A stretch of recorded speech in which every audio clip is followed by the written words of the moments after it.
आपके प्रश्न में 3 मुख्य भावनाएं हैं: निराशा, आक्रोश और ठगा हुआ महसूस करना।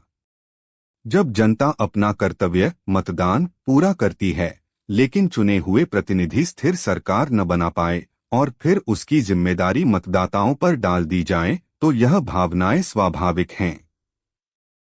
आपका सवाल वास्तव में भारतीय लोकतंत्र की सबसे बड़ी विडंबनाओं में से एक को छूता है।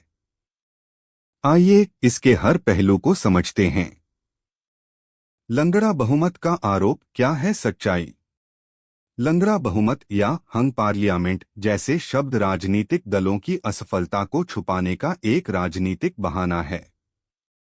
यह दोषारोपण गलत है क्योंकि जनता का कर्तव्य केवल अपने क्षेत्र से सबसे योग्य और विश्वसनीय व्यक्ति को चुनना है। वह पूरे देश के लिए एक स्थिर संसदीय अंकगणित बहुमत नहीं बना सकती। यह काम चुने हुए सांसदों और राजनीतिक दलों का है।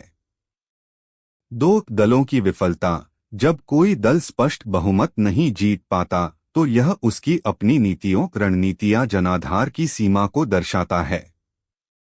इसे जनता पर थोपना अपनी जिम्मेदारी से पलायन है। रफी घोड़े गरिदने दल बदल की समस्या असली रो। आपका यह कथन सटीक है।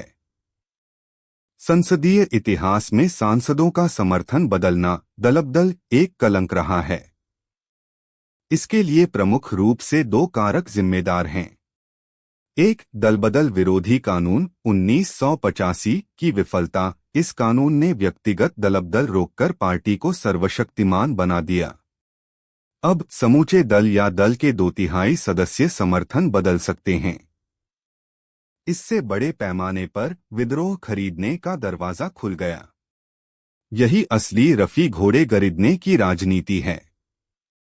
2, राजनीतिक नैतिकता का अभाव। सत्ता के लिए नैतिक सिद्धांतों और जनादेश की अनदेखी करना इस समस्या को बढ़ावा देता है।